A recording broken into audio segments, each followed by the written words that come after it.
Hello everybody, you'll have to guess where I am. I've literally just finished a picnic, hang on,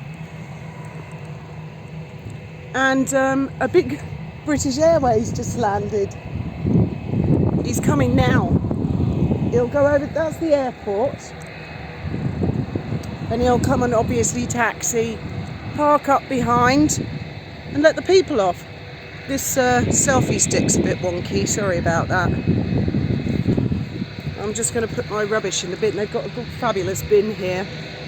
I could never find a bin, but they've got one here. Here he comes. I think I've got the airport in shot. There you go.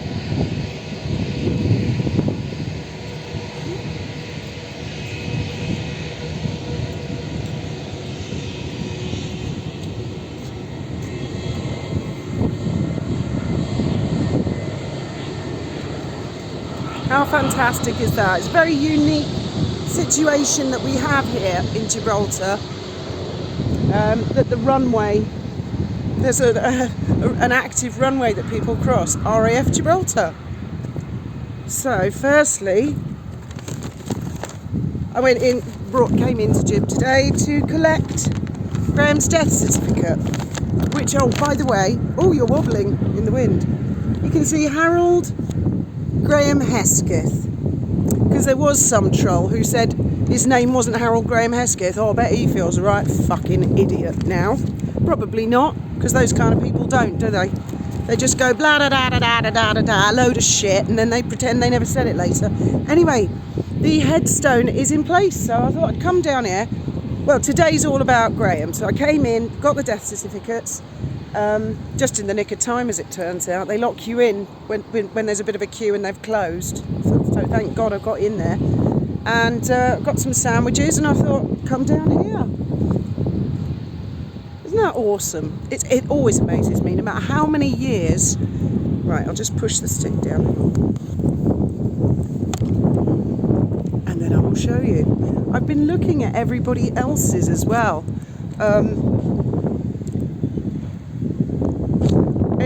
It kind of fascinates me to see when people were born and get a little bit of an idea of their lives and the things that people put on their stones. There's a lot on Graham's, a lot. There's everything on it except a YouTube symbol, which we thought about, but then, I mean, we had given the people so much to work with. Right.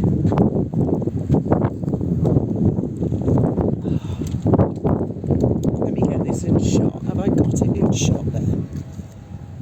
I'll come a little bit closer. Oops. Can you see all of it?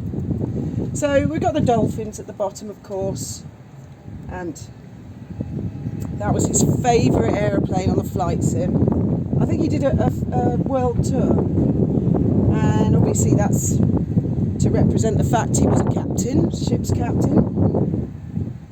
And these, when he had the flying club at Shoreham, that's his Baron Flying Club logo.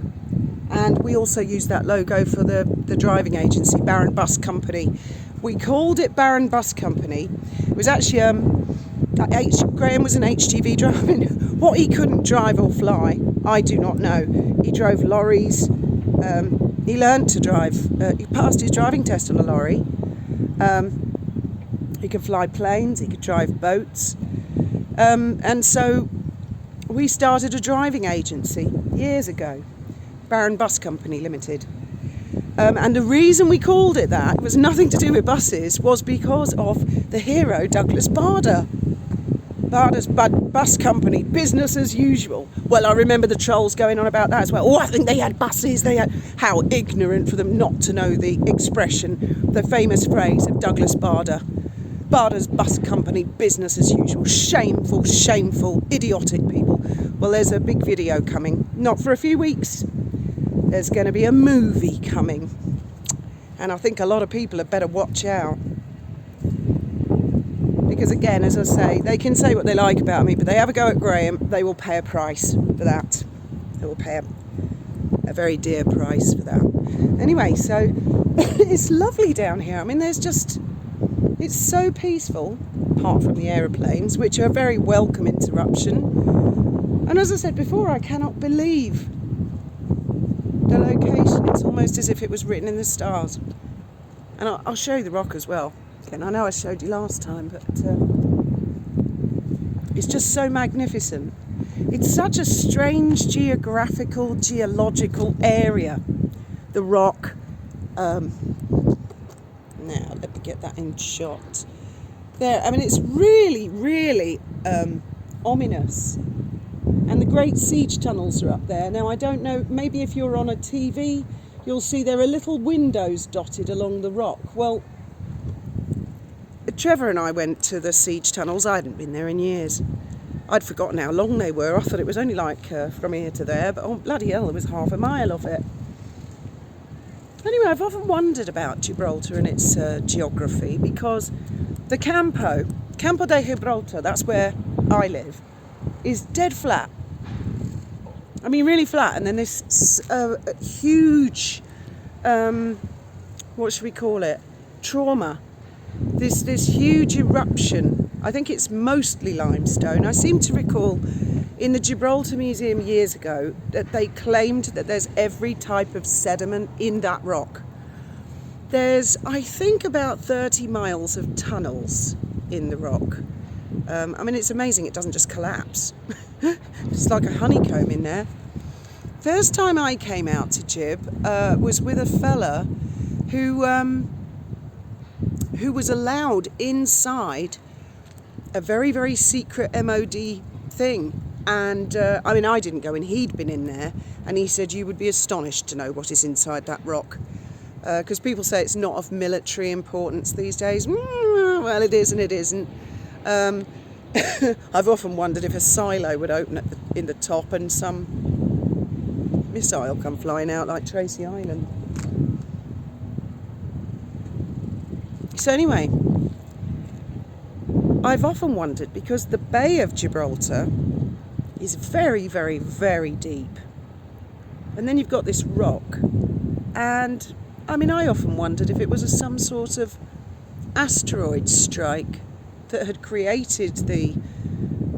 trauma's not really a strong enough word. I mean, it must have been a hell of an eruption when that came up. And I can see that's come up out of the ground. It's phenomenal. Inexplicable. And at night, from where I am on the boat, when they light it up at night, the fascia of it, it looks like a lion with a grumpy face staring down. I'll try and film it one night, or I'll try and get a picture of it. It's really astonishing. Let's have a look round here and see if we can see a bit more of the runway. I think that was the last flight of the day. That's the last landing of the day. I just checked the website. But they will be taking off in about an hour. They have a very, very quick turnover here. Oh, something interesting there. I don't know what that is.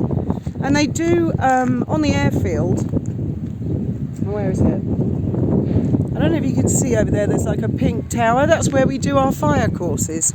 And they've also got an aeroplane fuselage for people who do the aeroplane fight. That's an advanced firefighting course. We do the basic firefighting course. Yes, I don't know what that is over there. This is the other side. So it's quite large, this this cemetery.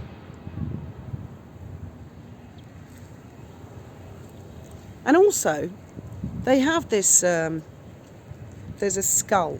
They found a skull here. Now, the Neanderthal skull is Neanderthal Valley, isn't it? But they reckon the Gibraltar one is older, and had that been discovered first, then Neanderthal man would be known as Gibraltarian man. So I think they had a lucky escape, actually. Private joke round here. But they have the skull on the coins. Now, the interesting thing I find with that skull is it's very elongated at the back. Now, I don't know why. I'm not familiar with cavemen, and I hope you can hear me over this wind. But to me, it looks like an alien. And, you know, perhaps there was not an asteroid crashed into the bay. Perhaps it was an alien spaceship. There are also compass anomalies, which we were always aware of, especially as Graham was a boatmaster, a local boatmaster. Somewhere near Europa Point on the other side, There are weird compass anomalies. I think he did videos about it. And also, there's something very odd that we always noticed in March and April in the Bay of Gibraltar with the dolphins. Now, your average common or striped dolphin, which is about my length, they can hold their breath. I mean, generally speaking, they live on the surface, but if they really want to dive deep, they can hold their breath, in my experience, up to 20 minutes, which is pretty impressive. They don't actually hold their breath. They oxygenate their blood, then collapse their lungs and go down. Well, in March and April, I've been out on that bay with Carl, Wright and Graham and Tim. It's been a dead flat bay. You can see the whole bay. And I've known those dolphins go down for 40 minutes. Now, I just don't personally think that's possible. So it made me think there could even be an airlock down in the bay. I mean, the Bay of Gibraltar is, as I say, it's about 1,000 foot deep at the deepest point. The actual strait, I think, is about 3,000 foot deep. It's very, very difficult to explore waters at that depth. But that's just my theory. Spacecraft came, crashed into the sea. Some of them might have survived. The rock became. They climbed up the rock. One of them died. However many millennia later, archaeologists discovered the skull with the elongated thing at the back. Well, it's just a theory, isn't it? Anyway, I'm going to make my way back to the boat now. I've had a nice lunch with Graham.